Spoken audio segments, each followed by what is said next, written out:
नमस्कार दोस्तों, स्वागत है आप लोगों का रियल क्लासिक चैनल में। मेरा नाम है गुरमीत सिंह रियल और अब एकेडमिक सीरीज के चैप्टर नंबर 1 का ये जो होने वाला है थर्ड लेक्चर होने वाला है। इससे पहले हम लोगों ने ये पढ़ा था कि सिलेबस क्या क्या था आप लोगों का मैथ्स का। उसके बाद हमने ये पढ़ा कि चैप्टर 1 कौन सा है। फिर मैंने आप लोगों को चैप्टर 1 का इंट्रोडक्शन बताया, उसके अंदर कुछ आपको पुरानी चीज़ें बताई। और अब जो हम लोग सीखने वाले हैं वो है रेशनल नंबर की प्रॉपर्टीज़ कि कौन कौन से उसके अंदर प्रॉपर्टीज होने वाले हैं। अगर हिंदी में अगर बात करें तो परिमेय संख्याएं के गुणधर्म के बारे में अब हम लोग सीखने वाले हैं। तो सबसे पहले उसके अंदर मैं आप लोगों को चीजें बता देता हूं। सबसे अंदर पहले जो इसका प्रॉपर्टी है वो है क्लोजर प्रॉपर्टी। अपने नोट्स साथ साथ बनाते चलिए। पहली प्रॉपर्टी जो है वो है क्लोजर प्रॉपर्टी। अब क्लोजर प्रॉपर्टी को हिंदी में बोलते हैं संवृत गुणधर्म। संवर्त गुण धर्म। क्लियर। अब इस प्रॉपर्टी को मैं 4 पार्ट्स में आपको बताऊंगा। सबसे पहला होता है एडिशन, ठीक है। दूसरा सब्ट्रैक्शन, तीसरा आपका मल्टीप्लिकेशन, ठीक है। और चौथा आपका डिवीजन। अगर हिंदी की बात करूं तो योग, ठीक है, घटाव, गुणन और विभाजन। इसे मैं आप लोगों को 4 तरीके से कराऊंगा। चलिए बात कर लेते हैं अब इसके बारे में। जैसे सबसे पहले समझ लेते हैं कि एडिशन का मतलब क्या हो गया। क्लोजर प्रॉपर्टी आपको क्या समझाने की कोशिश करती है, वो आपको ये बोलती है कि अगर मैं a/b प्लस c/d कर दूं तो उस कंडीशन में मेरे को अगर e/f मिलता है, मान लीजिए अगर e/f मिलता है, ठीक है, तो क्या ये भी एक रेशनल नंबर होगा, मतलब ये भी क्या एक परिमेय संख्या होगी। अब इसको अब हम चेक कर लेते हैं, ठीक है। चेक कैसे करेंगे, जैसे मान लीजिए कि सपोज मैं ले लेता हूँ यहाँ पे 2 मिनट, यहाँ पे ले लेता हूँ मैं 4/5 प्लस, ठीक, 2/5, तो मेरा जो रिजल्ट आएगा वो आएगा 6/5। और ये भी क्या है, एक रेशनल नंबर है। क्लियर। ये भी क्या है, एक रेशनल नंबर रहेगा, ठीक। तो 4/5 प्लस 2/5 इक्वल 6/5, ये एक रेशनल नंबर है। इसका मतलब ये हो गया कि यहाँ पे क्लोजर प्रॉपर्टी क्या कहती है कि a/b प्लस c/d क्या होता है, एक रेशनल नंबर होता है, ठीक है। इसको मैं क्लियर कर देता हूँ।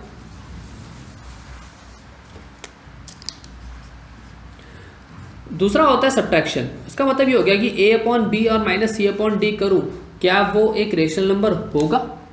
चलिए अभी प्रूफ कर लेते हैं इसको। जैसे मान लीजिए अभी हमने सपोज किया था 5/7 ले लीजिए माइनस, और यहाँ पे 3/7 ले लीजिए।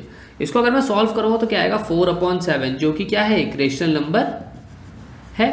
इसका मतलब ये वाली बात जो है यहाँ पे भी सही होती है कि ये भी एक रेशनल नंबर है, ये भी एक परिमेय संख्या है।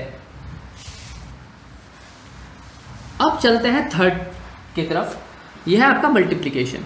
इसका मतलब ये हो गया कि अगर मैं a/b की मल्टीप्लाई c/d से करूँगा तो क्या अभी मुझे e/f मतलब एक रेशनल नंबर मिलेगा या नहीं, मुझे एक परिमेय संख्या मिलेगी। अगर मैं 2 परिमेय संख्याओं का गुणन करता हूँ तो मुझे तीसरा जो उसका फल है, उसका जो रिजल्ट है, वो भी एक परिमेय संख्या होगा या नहीं, ठीक।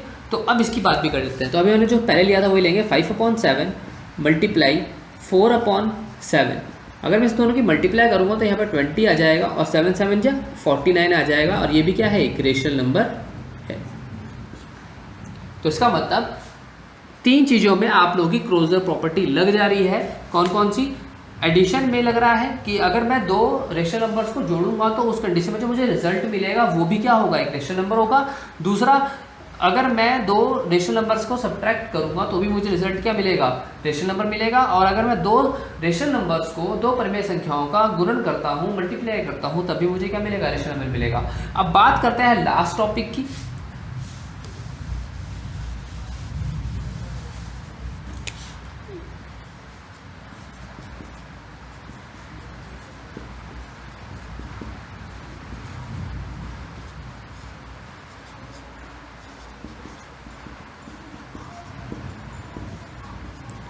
बात करते हैं लास्ट टॉपिक की। तो यहाँ पे देखिए, सपोज अगर मैं ले लेता हूँ यहाँ पे 5/7 और फिर यहाँ पे मैं डिवाइड करता हूँ इसको किससे, 3/7 से।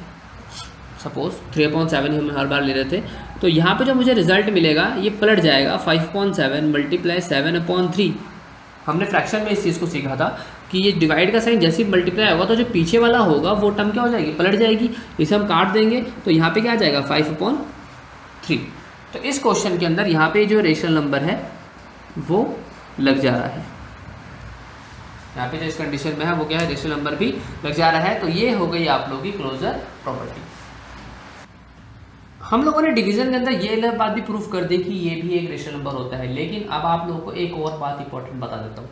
सबसे पहले ये बात को समझ लीजिए कि इसके अंदर क्लोजर प्रॉपर्टी काम करती है, संवर्त गुणधर्म काम करता है, सब्ट्रैक्ट के अंदर भी संवर्त गुणधर्म काम करता है, मल्टीप्लाई में भी संवर्त गुणधर्म काम करता है, लेकिन जो डिवीजन है उसमें संवर्त गुणधर्म काम नहीं करता।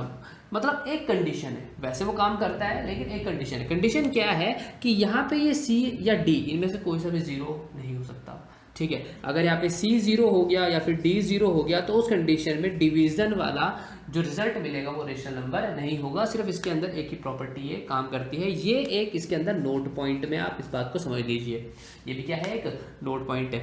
तो एडिशन में क्लोजर प्रॉपर्टी लगती है, मतलब अगर मैं दो रेशनल नंबर्स को जोड़ दूंगा तो मुझे क्या मिलेगा, एक रेशनल नंबर मिलेगा।